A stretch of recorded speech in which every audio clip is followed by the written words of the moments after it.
Sound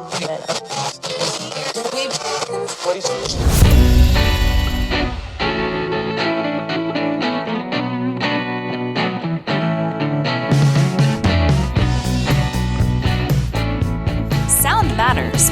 Be heard. Welcome to the podcast where you get exclusive behind-the-scenes tips to make your own show sound truly spectacular. This is Podtastic Audio. Hey, what's happening? How are you doing today? How's your podcast coming along? Do you even have a podcast? Maybe you're thinking about starting a podcast. We are getting into 2023, right around the corner. I am Chris of the Chris and Christine Show podcast. You can find out all you want to know about that show if you decide to look it up at chrisandchristineshow.com. And yes, there will be a link to that right in the show notes of this episode. Links are amazing. They're super simple because all you got to do is look down in the show notes and look, there's all the links you need. Clickety click, click. And there you go. You get to go wherever you want to go. And that's why links are so important to put those in show notes.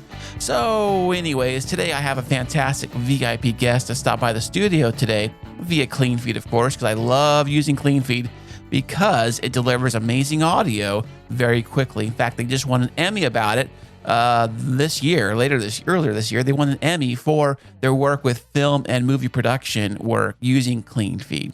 So you have a podcast, you're thinking, how can I get amazing audio for my podcast? Now I have some recording tips that you can put in place today to make sure your audio sounds spectacular.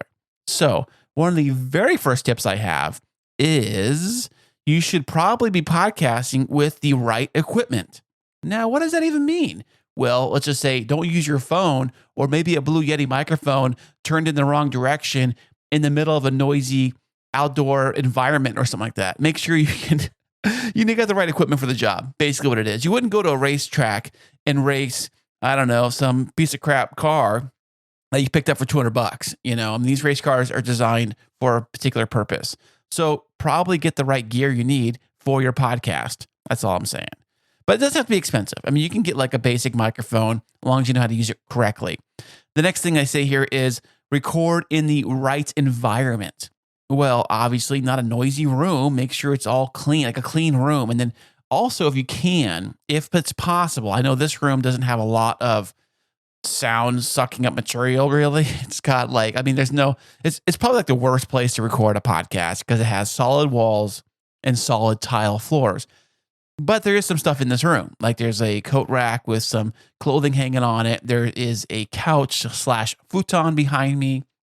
And there's things in this room to help soak up some of the audio. So that really does help out quite a bit. Spend some time warming up your voice. I do multiple takes before I get going. It's always like take 1, take 2, take 3, I just run. And then eventually I'm like, okay, I think this is the one we're going to go with. And I just roll right through it. So take some time warming up.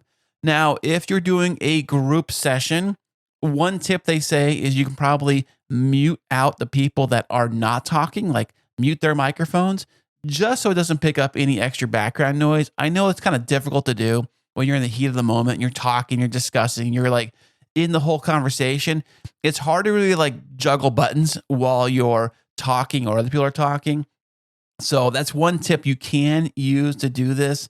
Let's see here. It says, eliminate background noise as much as possible. That's a given. If you have, say, a TV on in the room, then you could turn that off. If you have a dog barking or kids running around in the same room, don't podcast when you got all this extra noise. But you can take care of some of it in post-production, but not all of it. Post-production, audio plugins and things like that, they work pretty well. But I would say try to get the best sound possible from the start. Another tip, it says, resolve your audio issues early. The earlier you can nip this stuff in the bud, the better. Always try to come in with the best sound possible. It makes editing so much easier. Let me tell you, it's like a breeze if everything sounds good from the start. Let's see what other tips they have. It just mentions that to record each person a separate track. I've been saying this for years. If you can get every person on your podcast on their own individual audio track, if somebody had a problem with their microphone or they bumped it or something, or maybe they coughed, who knows what, you can easily take that out and it does not interrupt anything else. And also, too, you can silence the audio if they're not talking, but they got a buzz from their microphone or something, issues with their microphone. You can silence out that part where they're not talking, and it won't affect the conversation at all. I know some people like to just dump everything into one audio file. In fact, I'm guilty of that myself. I've done that in the early stages, only because I didn't know any better. I didn't know how to do this stuff. I didn't know what separate audio tracks even meant. I thought separate audio tracks was only for like musicians when they want to record a band. What they'll do is they'll have the drums on one track, the guitar on another track, vocals on another track. And then that way, if they want to go back and edit something or do a retake, they don't have to have the whole band together. Hey, Johnny on drums, get back over there. We got to do this all over again. No, they just record the guitar part all over again, or maybe do that separately when they want to do it. That's how they do it when they record a band. You should watch your levels while you record. I try to do that on the Rodecaster. There is a peak meter on the Rodecaster. It goes up and down. Almost every audio recording software out there, I think there's some kind of levels. So kind of keep your levels low enough. Well, actually, you can get them high enough to where you can understand them and hear them, but you still want them low enough just in case you have a little headroom. So when you get excited or something happens where you do go up in volume a little bit, it doesn't go quite into the red section and peak. You kind of want to get yourself a little headroom. And trust me, you always can boost it later in post-production. That's what I usually do. Works out fantastic. And the last thing I'm going to mention is it says here, trust your ears and your instincts. Basically, if you hear something that doesn't sound right, you should probably figure out a way to fix it and get it going before you actually finish the entire episode. Maybe it takes time to like, hey, hang on a second, let me pause this real quick. And hey, there's a weird sound coming from your microphone, Joe. Let's figure we can figure this thing out. I'm hearing it in my headphones as you talk. It sounds weird. Let's figure this out before we continue. I mean, if you can nip it in the bud early enough, that gives you time in the post-production, because sometimes there's some sounds that get recorded on a podcast that you can't get out of the recording, or they're just there. It's hard to get it out sometimes, and sometimes you just have to go with it, and that's just got to be the way it is. But if you're looking to make sure your audio sounds like totally perfect, which for the record, it never has to be exactly 100% perfect, like a sterile sound. I mean, your show is your show. I mean, you can do your show however you want to do it. If that's your thing, go right ahead. But I'm saying, I like to have my shows more natural and conversation-like. That's why when I do interviews and I do have conversations with other people on the podcast, I like to try to keep them very natural sounding, So just last night, as I record this episode, I had a chance to talk to Dave Jackson of the School of Podcasting Hall of Famer himself. I just asked him like the other day, I said, hey, are you available to call on my show? And he said, sure, no problem. And within short notice time, he came on my show last night. Well, literally, it was like 1 day notice. Such a great guy. And we had a wonderful conversation talking all about podcasting, a little bit Libsyn, and about his School of Podcasting and what he does over there for you. If you're looking to start a podcast, grow your podcast, all about podcasting. The guy's been in the podcasting business for like 18 years, like since the very beginning of podcasting. So let's just say he knows a thing or two about podcasting. So here, please enjoy my conversation with the one, the only Dave Jackson. Chris, I'm doing great, man. Glad to be here. So how was your Mondays? Mondays recorded. Mondays are always fun. I work for a podcast hosting company, and we don't have weekend support. So you kind of walk in on Monday, and it's a giant pile and things like that. Now, that's the kind of the bad news. The good news is Mondays go by super quick because you're just next ticket. So I'm doing great, and I'm glad to be here. So as far as Libsyn, it's a podcast host, a media host that I host this show on there now. Now, Libsyn, with your tech support, what kind of ticket complaints do you usually get over there? Why is my latest episode not an Apple? Because, and I'm trying to get them to change this, when you click publish in Libsyn, it says published. And what it should say is available. And I always use the analogy of the bus stop. When let's say you're sending your kid out to go to school and you walk him to the bus stop, you're like, okay, is he at school yet? And school would be Apple Podcasts. And you go, no, we've released him or her and she's standing at the bus stop, but no, she's not in school yet. And I'm like, that's kind of what happens when you're in your media host. When you say published, it's in your feed and it will be seen when the bus comes by and picks it up. And so that can be anywhere from 10 minutes to worst case scenario with Apple, 24 hours. And so I always just tell people, if you can, publish somewhat at the same time, whatever your schedule is. And the bus driver will then figure out, oh, Dave's always available at Monday at 12:05, and he'll stop by a little closer to that time than if I didn't. But I get that all the time. Hey, I just hit publish and it's been like, 7 minutes. Why isn't it at Apple? And you're like, okay. And I get that because most podcasters don't understand exactly how the mechanics of podcasting work. But that's a big one. Why is my episode there yet? I'm like, give it a couple hours. Now, is Apple the longest, like as far as it to show up in a player? Does it take the longest of all of them? Well, that's a great question. I know Spotify is one of the quickest. And it kind of varies because they all have bad days. I've seen Apple, I've seen Google, on occasion Amazon. But usually if you give it an hour or two, it's usually typically there because I think the companies have figured out that people are, they want the episode and they want it now. 5 hours would be, I think, really long. But I always also explain to people that one of the magic things of podcasting is it's not radio. Like you don't have to turn it on I know. You don't have to turn it on at 7:30 or you miss it. Like, if it comes out at 12:10 instead of 12:05, it's still there. It's not like you missed it. I was like, yeah, you're right. I like the analogy. Like if you look at like the DVR versus live cable, because you used to like tape show. I remember when the DVR first came out, I was like, that's a game changer. I can like watch whatever I want when I want to watch it, not have to sit around at 8:00 to watch whatever show it is. And I think a lot of people do that, but yeah, I used to watch football games on Sunday. I watch them still. I just never watch them live because I watch them on my computer and I can watch, what's normally a 3-hour football game in about 20 minutes. Oh, yeah. It's just watch the play, and the minute that's the guy's tackled, I just go fast forward, and you get kind of a weird little groove going on. You're like fast forward and stop. I think the NFL Network does that on YouTube. At least they used to. They had like a condensed version of every game, like a replay game. I think it was like 15 minutes, maybe maybe half an hour or something like that. But exactly like you're saying, cut all the commercials, cut all the huddles out, just play.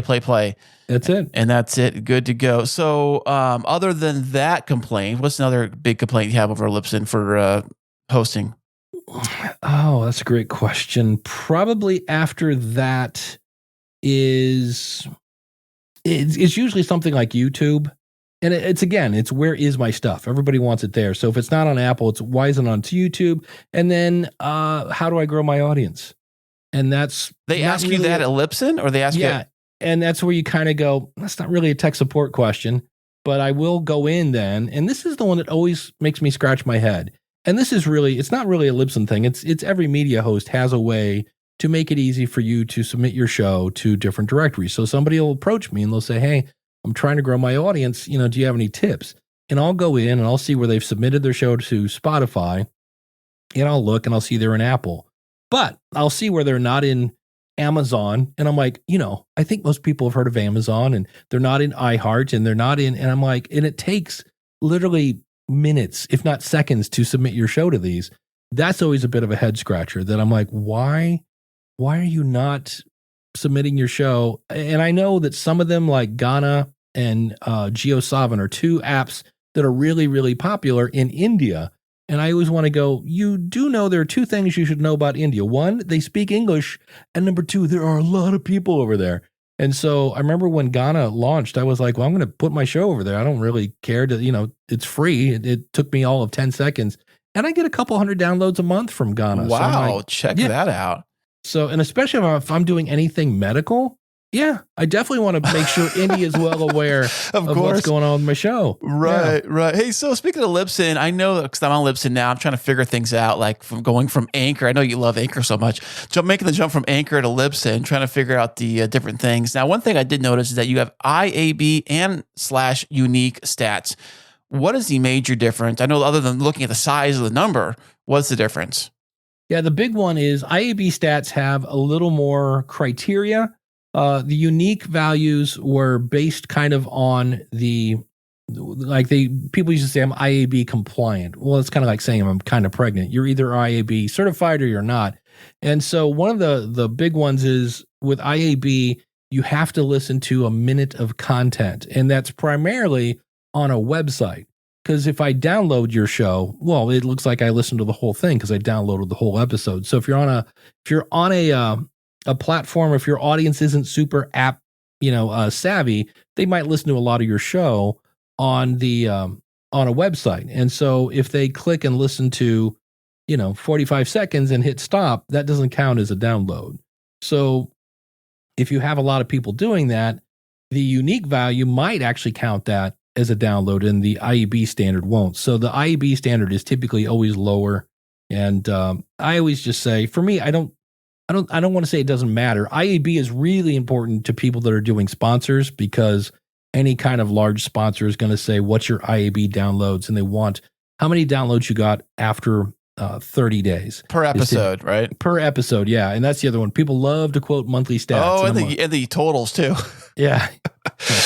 And so that's where they really come into play. So if you're not doing advertising, you're just promoting your own product or service, then you kind of really don't care. I would say pick one and stay consistent with it. So for me, because when I started, we didn't have IAB stats, I still look at my unique numbers, and that it makes me feel good. My ego gets stroked. I'm like, oh, look at all the downloads. It's like, I think for me, I noticed it was almost double, like per episode on episode to episode basis. Yeah. The IAB to the unique, it's double the difference about. Pretty close. Have you seen that too with yours? Yeah, it depends on the show. I'd have to go in and log into mine, but I've seen some people where it's anywhere from 10 to 20%, maybe 30%. And then there are people like you where it's like 50%. So it kind of depends, I think, on your audience and where people listen and things like that. So you did mention making money with your podcast. And obviously one thing that I have to tell these people that want to make money probably day one, you probably heard the same thing too, is I just started a podcast yesterday. I want to make some money now. What do you need? What do you need to get started? Well, number one, you need an audience. And that's the part everybody forgets. I know. They're like, wait, are you crazy? Yeah. So you need an audience, and to get an audience, you need a good show. Now, there are places like you mentioned, Anchor, if you want to make, a penny a download, and there are other places that will pay you even less than that. And so I was looking where, like, the median number of downloads on Buzzsprout is 30 downloads per episode. Libsyn is about 150, and I'm sure the other ones. And when you take your 0.00, 2 cents and multiply that by 150, you're like, oh, I just made 77 cents. And I'm like, yeah, that's why that particular way is not going to feed your family. It's a way of income, so maybe you should or shouldn't ignore it. But that's the one that usually when you hear somebody say you'll make money from day one. I just saw a new service is coming out from the makers of Megaphone, which was bought by Spotify. Correct, yeah. And it's called Podroll. And they're saying we're solving discovery. And what they're going to do is you can somehow sign up. Now, I looked at the website for, 30 seconds. So if I get this somewhat wrong, I didn't dig in enough, but it sounds like you're going to somehow upload, I'm going to say maybe like a 30-second ad for your show. And they're going to put it after the post roll. So picture this. Here's the episode. Hey, thanks for tuning in. And then you got a 30-second post roll for whatever, Blue Apron or, BetterHelp, whatever. And then there's going to be your post roll talking about the show. And I go, I kind of want to go, this is another company that doesn't maybe know the industry they're in, because if you talk to anybody in advertising, it's not that nobody listens to the post roll ad, but the minute you start to say, hey, thanks so much for tuning in, there's a huge amount of your audience that is gone. They've gone on to the next episode. Right. Yeah. So when you say, yeah, I'm going to sell the post roll ad that comes after the post roll ad, I was like, okay, I'm open-minded. I don't want to poo-poo anything, but I was just like, I don't know that that's going to be I also am weird because I don't think there's a discovery problem. I understand that discovery means it's some sort of robot that. They're thinking like an automatic algorithm that just like puts it to the front of the top. Yeah, and they said because Apple kind of has this at the bottom of Apple Podcasts when you're listening to a show to be like other people like this show. So I'm like, okay, so it's something that is watching what you consume, and then it knows what you like, and it then recommends things that are like that. And I go, oh, I have that. It's called Friends. Oh, yeah. And they go, oh, you like this TV show? Oh, you should check this out. You like Ozark? Oh, you should watch the Breaking Bad or whatever. And it's like, so when they say it's a discovery problem, I'm like, yeah, I do have a discovery system. It's called my friends and family. But how does a new show, like maybe 5 months into doing their podcast, like how would they like help get the word out? They have a show. Like what would the best way to do it? Well, in that syndrome, what I've always told people from really day one of the School of Podcasting, because that particular feature was in iTunes back in the day. And I would say, number one, as you're starting out, go listen to other shows like yours to find out what you like and what you dislike. You might get inspired, like, oh, I like that idea, but I'm going to do it this way. And I said, so while you're there, subscribe to all the shows that are like yours, because then when your show comes out, your show will be at the bottom of theirs that say, hey, if you like this show, here's another show like it. So that's one little strategy. No way. I didn't even think about that. Yeah. So subscribe to other shows like yours, and that will, in theory, put you at the bottom of that page. So that's an easy free one that you're kind of relying on, a robot to recommend you. But and then I just had Gary Arndt on. He does a show called Everything Everywhere, and Gary kind of broke the mold. I've been talking about breaking podcasting best practices, and he does a daily show. He writes a 2,000-word essay about something that's interesting. It's really great kind of dinner party talk, like, did you know that Mount Fumanjangi, blah, blah, blah, that kind of trivia stuff. Like daily trivia, daily facts of the day, like stuff like that. And what he does is he promotes his shows on a lot of apps. You can spend, I think. Oh, yeah. And I call that the movie industry strategy. Because if you think about it, the movie, they have a writer, they get the best actors, there's an editor. And at the end, if they're smart, they've done some sort of screening to get feedback from people before they launch it out into the world. And when they do, they spend a boatload of money on promotion so that people know it's there. And then people go and consume it. And if they like it, they tell their friends. And that's kind of what Gary is doing. But he's paying to put his show, like ads for his show in other places. Right. What does it cost to do that? Say, I mean, for a minimum, for like a basic cost. Yeah. I think the most affordable one right now is from Buzzsprout. They have a thing called Buzzsprout ads, and you can spend $100 for 5,000 impressions.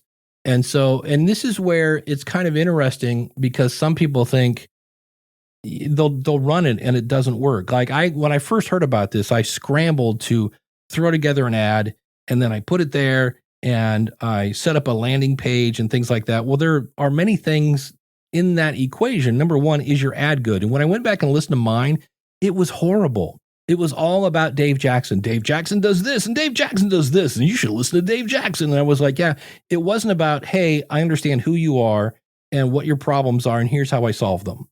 I should have made it all about them and not about me. So that was dumb. Well, are the other ones doing the same thing? Are they kind of similar? Like, look at me, we do this and we do that. Yeah, it's. I'd have to go. I haven't heard that many shows. I know. I listened to, now they just changed the name. It's Pod News Weekly Review. They have a few ads in it that I think are using this system, because to sell ads, you have to be on Buzzsprout. But I can basically put my show on another show. And that's the other thing they changed. Originally, I didn't get any say on who got to play my ad. So there were some that was like, yeah, and they've changed that, because that was a bad idea. Yeah, you can put your show against a true crime show or something like that. Yeah. It's like, I don't really want, the knitting show shouldn't be on the, headbangers. So would you say it's absolutely necessary today to do something like that, to get your show out there? You have to do that? Have to? No. But if you want to do it fast, it's definitely, the idea is go to where your audience is. Well, we want people that listen to podcasts. So an easy answer to that is other apps and things of that nature. But the thing that everybody skips is that thing where, Ron Howard won Academy Awards and Emmys. And he's been, he was a little Opie on the Andy Griffith Show back in the day. And he was on Happy Days. So this is a guy that knows how to make a good movie. And he does not release any movie without sitting in an audience and watching them watch a movie. He's like, because I know when they're supposed to laugh, I know when they're supposed to cry and whatever. And he goes, and if there's a spot that's supposed to get a laugh and it doesn't get a laugh, he goes, we go back and do some editing. And I think a lot of people skip that. They're just happy to get an MP3 out. They're like, oh my God, that took 14 hours. And they're going to throw it out there. And I'm like, you might want to, and they make the mistake. I've had people that have told me, they're like, they'll give me something. I'm like, okay, well, this could be a little better, and this is really good, and this is good, but this thing at the end is really confusing. They're like, oh my God, thank you so much. And I was like, yeah. And they're like, our family told it was brilliant. And I go, well, mom is never going to give you that is an true. honest answer, and friends and family. So you need somebody who's going to be a truth teller. I'd say the same thing too. Get it reviewed by somebody that's not your family or friends, if you can. And make it, if you can, find someone that it's your target audience. If you could, but it's just not always easy, because I've had people pitch me for shows. Hey, check out my show, and it's like a show that I would never listen to. Yeah, I mean, even without them telling me to listen to it, I still would listen to it. I'll listen to it to see what it sounds like. Oh, it sounds great. It's not really for me, but I'm not really into like D&D or Superman or whatever comic book stuff. That's not really my thing. But I mean, good on you for doing it. And it sounds great, But I try to help people out. Anybody comes to me for advice, I always try to give them the best advice I possibly can. I know you do the same thing, and I know you have a few different review shows that you do give review for the other shows. I know that the Podcast Rodeo show, you can be a little bit brutal on some of those reviews, shows that come in. It was funny because my background's in teaching, so I never really want to be like the guy that makes you quit because I gave you some honest feedback. So I've tried to be a little more kindler, gentler. It's like, hey, here's what I really liked about it. Here's what I liked about this. And here's the part that really annoyed me. So I try to give them not just like, hey, your audio quality sounds like you're frying bacon underwater, kind of thing. It's like, and here's how you fix that, get your mic closer to your mouth and things like that. But yeah, I had one person that asked me to review, and what she was talking about was super personal and super sensitive. I mean, she's just explaining how she had this horrible childhood. And I said, okay, I don't understand why you're telling me this stuff, though. I go, what does this have to do with the podcast? And she got really hurt and offended. Yeah. And was like, and I was like, whoa. So I kind of reached out to my audience and I said, hey, like, what do you guys think? And they're like, we were thinking the same thing. Like, you just said what we were thinking. And they said, we didn't think you were rude. You just said, why are you telling me this? I even apologized. I said, I'm sorry to hear you had such a horrible, childhood. I said, but what does this have to do? I think it was about a business show or something like that. Oh, they actually had a theme to the show. It wasn't just her rambling about nothing, about something. Yeah. Well, that was the thing, is she was talking about this horrible childhood, but that's not what the episode was supposed to be about. And she kept saying in the show, this will make sense later. Oh, did it? And no, and it didn't. And I said, so, and she's like, oh, well, in a couple episodes, I will get, so she had this whole like story arc. Like I had to listen to 5 episodes, and I go, nobody's going to make it to episode 5 if you lose them in episode 1. And again, that's just like, I'm here to tell you, I don't understand what's going on. I'm confused. The title of the episode says this, and you're talking about this.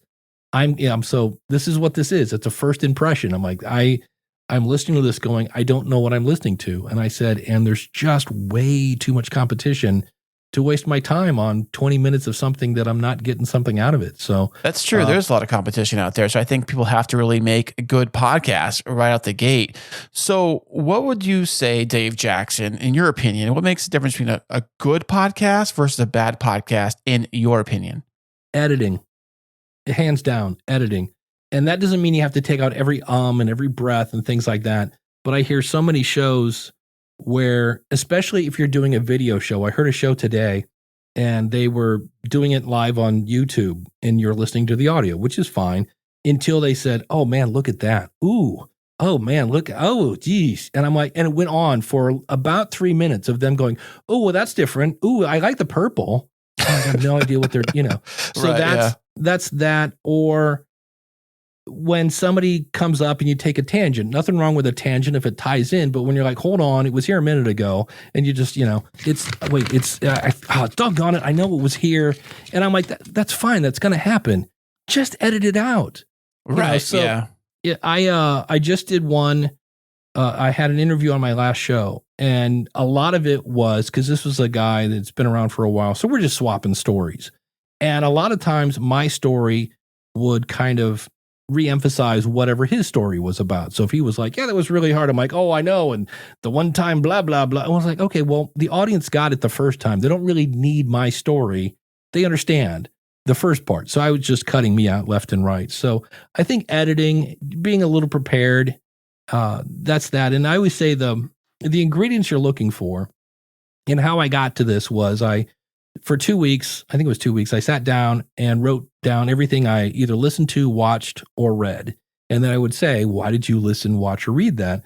And it came down, it either made me laugh, cry, think, groan, educate, or entertain. And if you can do more than one of those. So like I love Last Week Tonight with John Oliver on HBO. And it's kind of a political show. So I'm being educated. He's making me laugh because he's a comedian, and so those two things together, like, okay, I'm laughing as I'm learning, and he's entertaining. He's just silly at times. So anytime you can do more than one of those, it's a home run. So it's and I just hear people sometimes and they go, well, what if I'm not making you laugh, cry, think, groan, educate, or entertain? I go, oh, there's a word for that. It's called boring. Yeah. And it is. And I remember once I was listening to, it was Mark Maron and Tom Segura, so it's two famous comedians. And to them, it was interesting because they were talking about, I remember the Chuckle Hut in Poughkeepsie, and oh man, remember in the basement. And they were having a great time going down memory lane. And I remember about 9 minutes in, I was like, okay, I'm not laughing. I'm not thinking. I'm officially bored with this conversation. I'm like, why am I listening to this? And I was like, oh, they're celebrities. This is supposed to be entertaining. Right, and I just was like, yeah, we're done. Okay. You guys got a 9 minute pass, but we're done. I'm on to something that's gonna, entertain me. I know that a lot of shows, you've probably seen this too, they do the interview style show. It's a very popular thing. I think it really peaked up really a lot during the whole COVID because a lot of people are home, they have nothing else to really do. And especially if your guest is also home, nothing to do. So you can interview anytime you want. And It's all good. And Zoom's been around for a while, but I think Zoom really hit the mainstream, I think, during COVID. In fact, we actually used Zoom before COVID and we tried it. So it's kind of cool. It's fun and all, but now all of a sudden everyone's using Zoom. But I know the whole interview thing is popular. So when it comes to a guest, some people will try to get those big names and thinking that will be the magic bullet for my show to catapult me into stardom. Do you ever see that too? Oh yeah. Everybody's like, if I could just get so-and-so on my show. Or what happens is they get so-and-so, big person, big name, well-known, blah, blah, blah. And then they ask them the exact same questions that everybody else has done. And then they wonder why the person didn't share it. Well, put yourself in the shoes of that big person that's answered question A, B, C, and D 4,000 times. Because every time they get on, tell me about the time when you did this. Well, is he going to share that with their audience? No, they're not, because he's already done that probably 2,000 times. He was like, I'll be nice and promote it. So if you want somebody to promote it, you have to do two things. One, ask questions, give them a different interview so it's not the same old thing. If it's an author, read the book. I cannot tell you. Wait, not just the cover and the back page? Or right, and not the synopsis or whatever that one thing is. Yes. And then when the thing goes live, you can say, hey, here's the graphic. There's a website called Click and the number 2 tweet that you can actually pre-write a tweet. And when they click on that, if they're logged into Twitter, it'll automatically go to Twitter, type up the tweet. All they have to do is click on send. So anything you can do to make it easy. Right. If it is a big name, you can kind of do this little thing where you're like, hey, thanks so much again for the interview. When this goes live, it's just something I give all the media stuff to Susan. Is Susan the person I need to send this? So you're kind of already like, hey, you're going to promote this later, right? Who do I talk to get this going? And sometimes that'll kind of right. And sometimes they don't promote it because they're just too big shot. They don't care. They're like, okay, whatever, on to the next. So you can send them an email or even your link or whatever, and they just like brush it off. Sometimes they'll promote it, and sometimes you will see a spike in numbers, but then I think your numbers kind of fall back down to more normal, really, after that. So people kind of see that like, yes, I'm going to be having 1 million downloads. This is great. And then they fall back down to reality, and then it's back to the grind all over again. Yeah, we just had a problem with the Samsung app where Samsung was featuring people, and they would automatically download 10 of their episodes onto your phone. So all of a sudden, people that were normally getting 170 downloads an episode were getting 1,700, and they're like, "Wait, what's going on?" Oh yeah, it was nuts. And what those people found is you're like, great, I'm going to have, 17,000 people now listening to my show. And they're like, nope. And it might go, maybe they got if they were at 150, maybe they're up to, 200, which I'll take 50 listeners, but. Of course, yeah. But on the other hand, apparently a large number of those people were not your target audience, or B, maybe your show needs a little work. Yeah, definitely. So, Dave, I'm going to switch gears here and talk a little bit about video. I know it's been a big thing right now. Everyone's talking about video. Do you need video? Is it required? It must have. What's your thoughts on podcast for video? Yeah, if you're not doing it and you're having a hard time staying consistent with audio, absolutely not. You don't need it. Let's do that. Because I've been doing it for years without video. I kind of have a YouTube channel, but I'm not very consistent with that. And I'm not going to say the person's name, but just trust me, if I said the person's name, you go, oh, I know who he is. That person has a show. And I'm like, yep. And they're on Libsyn, and they came to us and they wanted to host a video file. And they're like, yep, we can do that. And so we said, but don't you want to take the audio out of this? Because it's just talking heads. Why don't you put this out as an audio podcast? And they're like, nah, we're just doing video. And we're like, are you sure? You should probably do audio. Long story short, they promoted the heck out of their video version. We talked them into an audio version, but they really, really, really, everything was promoting their video version, and the audio was outperforming it 20-1. 20-1. I think I heard that too. It's like, yeah. Rob was talking about it on the feed. Rob Walsh. Yeah, that's why I heard about it. Yeah. So that's crazy. I mean, people always want to push this whole YouTube video thing. That's the whole thing, especially like the Talking Head show. You know? Yeah, and it does kind of help, because what you end up getting, at least in my travels, is I have found that there is kind of two camps. There are people that love podcasting and they worship the ground of true crime or whatever. They just live and breathe podcasting. And then you have people that it's YouTube all day, all night, on the TV, on the phone, everything's YouTube. And they don't really cross mingle. And I've had people that have joined the school of podcasting that found things on my YouTube channel, and they're like, oh, you do audio stuff too? No way. Check that out. I was like, for 17 years, I've been doing a little audio. So it is two different audiences. And that's kind of the thing where I think a lot of people think, I'll start a YouTube channel and it will grow my audio channel. And it's like, nope, you'll probably get more people that like your stuff on YouTube, but getting the two to kind of cross-pollinate, they'll like, oh, put more stuff on YouTube because that's where I live. And they're like, all right, I get it. So, well, people can put I know Libsyn has this feature where you can upload your audio show to YouTube, and it's just a static image, but it's there. At least it's on the platform, Yeah, it's better than nothing. It's free. And I always say, if you're not doing anything in YouTube, you can definitely do that. Now, I actually have a YouTube channel. So what I did was I set up a separate channel just for that stock image audio version of the podcast, because YouTube is the second biggest search engine. And I'm like, hey, I'll put it out there. Again, it doesn't cost me anything. It's free. Why wouldn't I? And then I keep all the actual video stuff on my other channel. So I do hear that with a video podcast, you can, in theory, you can talk right into your camera and do the entire show right here. And then you can do, like you said, audio for the podcast, audio stuff, and the whole video setup for the video for the YouTube. Does that help at all? Do you see that working for anybody? I've seen some people. It's on one hand, if I can do it in one place and then convert it to multiple formats, why wouldn't you do that? It's a great use of your time, right? Of your time, because I only do it once and then the rest is all in editing. So, and I've seen, Eric Hunley does a show. Oh, it's going to drive me nuts. But it's one word, whatever it is. But Eric does the show, and he did it on audio for years and got a little traction, but nothing really crazy. And he switched to YouTube, and for whatever reason, that audience just went crazy on it. So Unstructured, I think, is the name of his show. And but he was on camera though when he did it, or just a stock image?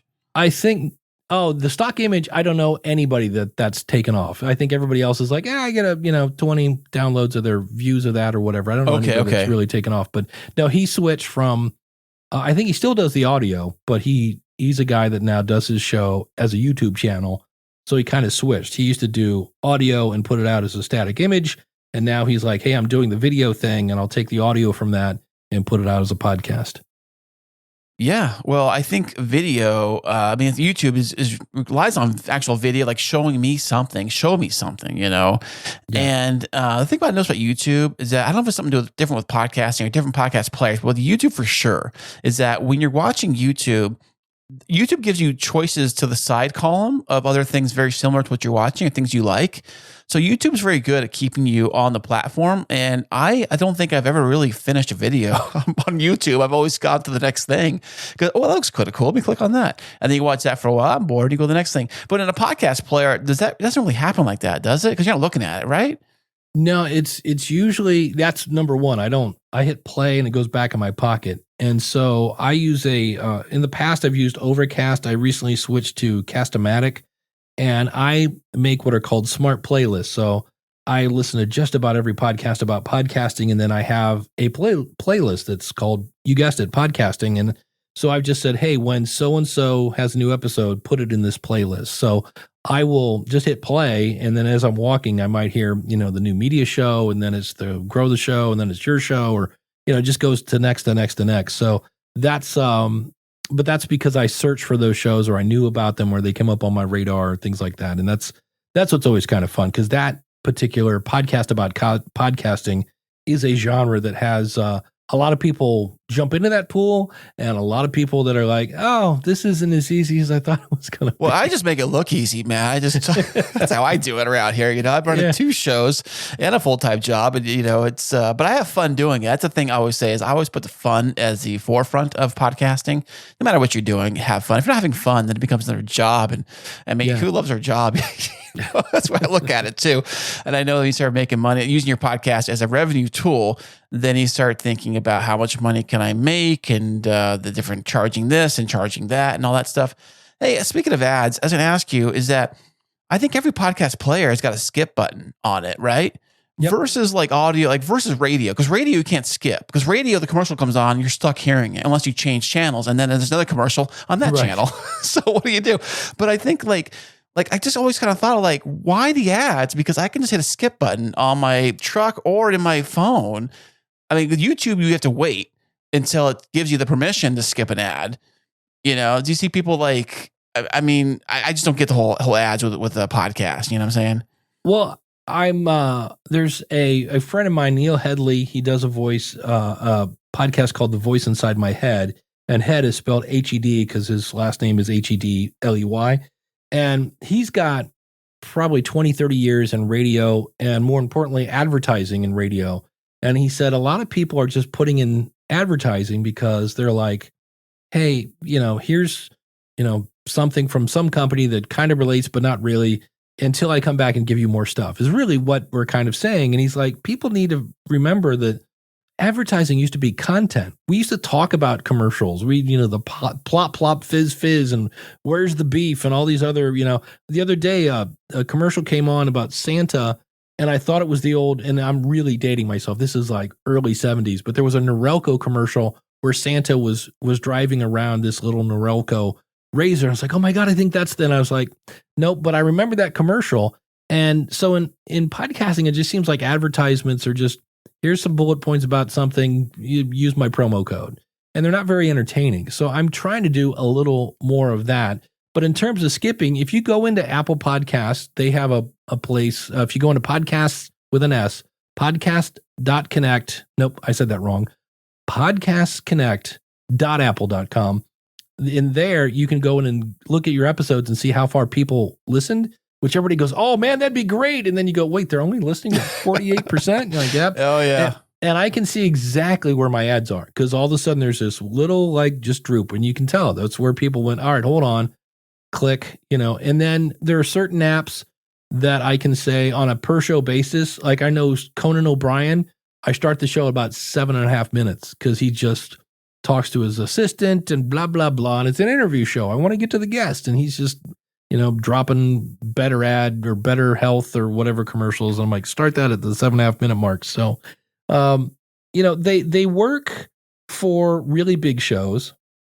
If you have a niche show, then you can charge more. So they kind of work for that. But I only know a few people that are making a living with advertisements only, and that's because they get 6-figure downloads, and then they'll put 6 ads in a hour-long show, and they're really good ads. They're entertaining, they're informative, they're personalized. So and they're host read, right? Host read ads, and they're host read. Yeah, when you get into programmatic, I can say this because growing up, I was on welfare, but I consider programmatic ads somewhat like podcast welfare, because in some cases you're making, when I did my research for my book, the one I was making 0.0007 cents. So it wasn't even like, it was 1/7 of a tenth of a percent. It was ridiculous. And I was, so if you're getting your typical 150, 300 downloads, you're like, wait, I think I made enough for a half a cup of coffee. And then again, they don't really, right? Yeah, they don't match the audience and things like that. But that's the kind of like, hey, you can make money from day one. And I'm like, yeah, okay. Yeah, we've kind of like, I kind of not a big fan of ads. And I just like, I don't need them for my show. Even if they're going to pay me a few cents or even a few dollars, I'm like, yeah, I'd rather use my podcast in other ways. And I enjoy listening to the show. And if I turn a show on, the first thing is like this ad, and then it's maybe some content, and then it's a horrible sounding show, I'm already checked out. I'm just mad. I just get angry when I hear an ad. The first thing that hits me in the face, it's like feeling like get punched in the face with an ad. What is that all about? Yeah, it's not a great first impression, and I know there are systems that'll automatically put on a pre-roll and a post-roll, which is great. And if I've ever used that, that's where it's like a 10-second, hey, today's show is brought to you by so-and-so. I'll be talking about it later. Here's the show. Boom. Like, I don't want to really, if you think about it, I remember when Walmart was new, which however many years ago that was. Yeah, I do. I remember that. Didn't our founding fathers like planted the Walmart flag as they came off the Mayflower? But do you remember walking into Walmart and there'd be some person standing there and they go, hey, welcome to Walmart. And you're like, well, that's so friendly. They're welcoming, but can you imagine if that person said, hey, welcome to Walmart. Can you just hang here for a second? And you're like, wait, what? And you're like, no, just hold on. Okay, now you can go get your stuff. It's like, so that's kind of what a pre-roll ad is to me. I'm like, hey, I know you came here to buy bread and eggs, but can you hold on, 15, 20 seconds? So anytime I ever have any kind of pre-roll situation, I try to make it as short as possible. And if possible, let it be my voice and not, the Geico gecko. And, right. Yeah. So what in your experiences, what is the best way to launch a show episode? Like, what would you start? Because we've done is like a short little clip of the show, like 10 seconds, something kind of like, huh? He said what? And then kind of like roll into it. Or you can just start off with just your usual intro or whatever. What do you think? There are a couple. The thing that makes me cringe on the 10-second clip from the conversation is that it took you 50 minutes to find the 10-second clip. You're going back and you're listening, like it's in here somewhere. And so for me, unless you got lots of free time, that's not enough ROI. And many times the clip, you have to remember that clips, the goal is to make people want to hear more. Like you said, they're like, wait, what? You need some sort of reaction so that they stay listening, where I'm like, wouldn't it just be easier to go, hey, today on, the show, we're talking with Joni Smith and she's making a living using free software. Okay. I'm in. I'll listen to that. So to me, there's that. Or you can do the cold open if you have some sort of story or something like that. And you're like, well, I remember back in 2010, and then you start a story. I was standing on my grandma's porch and blah, blah, blah, and try to keep it, you don't want to go into a giant ramble. And then you're like, and that's when I learned about that. And I'm going to tell you how that ties into blah, blah, blah today. Hit it, and then off you go. So I've seen people do that. I always just say, for me, the intro, I do a show called the Podcast Review Show, and my buddy Eric K. Johnson says nobody gets on a bus without knowing where it's going. And so for me, the show should say, welcome to the blah, blah show, where we blah, blah, blah. So that lets me know what the show's about. On today's show, we're talking with so-and-so about such and such and how you can, in other words, here's the benefit, here's why you want to listen, and off you go. And now the person can go, oh, okay, I'm in the right place because I was looking for a show about blank and this thing where they're going to talk about such and such. And that's something I'm starting to notice more and more is not many people put a so you can. So it's like, hey, we talk to interesting people with interesting stories. Okay, so you can, Jordan Harbinger is one of those guys that's making, 6-figure downloads, and he will talk to astronauts and mafia bosses and actors, but it's all under the umbrella of critical thinking. And his whole thing is like, it's something about the matrix. So you can decipher between the red pill and the green pill when you're going through the matrix or something of that nature. But it's all these great stories, great guests, but it's all about how to think about things and kind of be able to spot the BS and things like that. So That's his so you can be a better critical thinker. And Dave, you have the School of Podcasting to help people figure this stuff out. So, what is your onboarding process like for the School of Podcasting? Yeah, you sign up, and I actually send you a personalized video, and people always go, "How did you do that? Like, what AI?" I'm like, "No, that's me in front of a camera saying, 'Welcome to the School of Podcasting.'" And so, yeah, you sign up, you get instant access, and you'll get an email from me explaining, "Here's what you're going to do." And because when you sign up, you get access to all the courses. It explains the community. I use an app that I do for one-on-one consulting. So I answer a lot of questions via text and video and audio on our phones because you might be in, some other country on a different time zone. So we do a lot of time shifted coaching that way. I also do live coaching, but I always kind of feel bad because when you sign up, you get this email about here's how to install the app. And then the next one's like, oh, we also have a private podcast feed. Here's how you sign up for that. So there are like 2 or 3 things you're going to sign up for. And I always kind of feel bad because I'm picturing the first person that's like, I don't know about technology. And you're like, here you go, have a bunch of tech. But that's why I send this personalized video along with a link like, hey, let's sit down for like 15, 20 minutes and figure out where you are so that you're not taking a bunch of courses that you don't need. And so I switched that in the middle of this year. I still obviously am always trying to get new members, but I said, I want to double down on the people who actually click the button to buy. And so I used to focus on promoting my one-on-one consulting, which I still do, but I now said, wait, let's just shower the people that are here and make sure they're moving and going forward and things like that. So that's kind of it. And then it's just, there's a great community. There's a ton of, brilliant podcasting minds. We do have a Facebook group that's in addition to our community. So I had somebody today, they're like, which artwork do you like better, this one or that one? And I go, let's throw that into the community. That's a community thing. So it's a lot of fun. And we do group coaching. Every Friday I do lunch with Dave where it's just a half hour to come in and ask me anything. And then we do one on the weekend. We do one on a Wednesday night. Same thing. Just ask me anything. And, wow. You're like super busy with the School podcasting thing. It's like a full-time job. It pretty much is. And that's, people always say, well, Dave, how do you work at Libsyn and run the School of Podcasting? And I go, Dave is single with no kids. And you work from home. I work from home. Yeah. So it's a lot of fun. How long does people stay on the School of Podcasting course? Is it a course or how long does it go? Yeah, it's multiple courses. It really depends on what you're doing. Like I have a whole course on how to monetize your show. I have one on how to build a website. Well, if you've already got a website and you don't want to monetize, then you don't have to take those courses. And I started doing that. I now have a free course on how to choose a media host because people would watch a whole course on Blueberry, they'd watch a whole course on Buzzsprout, and they'd watch a whole course on Libsyn and then go, okay, I'm going to go with Libsyn. Well, then I just wasted your time with the Blueberry and the Buzzsprout thing. So I now have this little mini course that's like, hey, here's like a 3-minute overview of Buzzsprout. Here's a 3-minute overview of Captivate. Which one of these kind of rubbed you the right way? Go spend the time watching that course. So that's something else I just added. So what kind of clients, what type of shows come to you?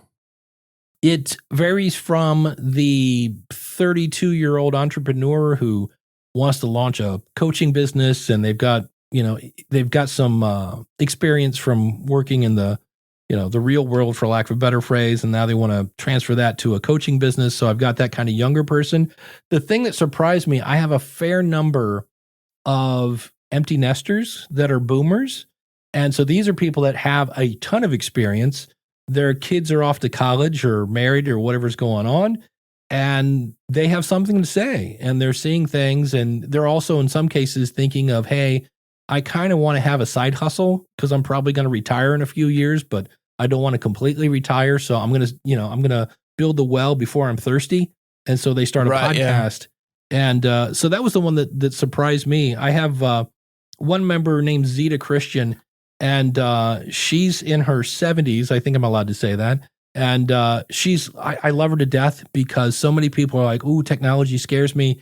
And she's just like, no, it's just going to take me a second to get it, and she's awesome. And she does a number of shows, but her latest show is called My Spouse Has Dementia. And that was really eye-opening because, when you hear dementia, it's like, oh, funny jokes about, oh, I lost my keys. Oh, I'm losing, my memory or whatever.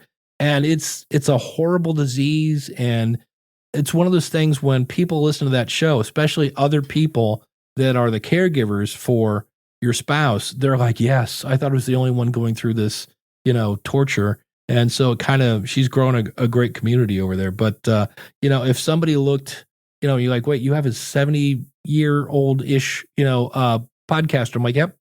And I have somebody that's probably 32. So is 32 the youngest you had come across your thing? That's a great question. No, I had a kid that was 19 for a while that was doing it. And it's really, and that's the beauty of it, is like that kid can come in with like handfuls, like bushels of TikTok tips that I don't have. And then you'll have somebody else that's was a graphic artist person that knows Photoshop, but they also know tons of stuff about Canva. And that's where the community is really almost half the product, because it's the other people. They're like, hey, like I just found out about something on AppSumo. It was something like remaster something. And somebody had already bought it. And they're like, yeah, if you're using Alphonic, stick with that. This is cool. Here's an example of it. So we're all kind of learning together over there too. So that's another reason why I really, really love it. It was a great side effect.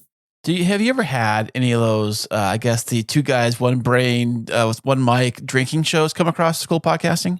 I have one now that's pretty, but they're having a blast. And their whole thing is, look, we know it's just us having fun and we want to talk about our subject and it's great. But they now know from being there that, okay, if we really do want to monetize this, we got to kind of tighten it up a bit and, that whole 9 yards. So yeah, I've had a few. I've also had a lot of people that have gone through, okay, I know who my audience is. I know how I'm going to do things different. I got my equipment. I've recorded stuff.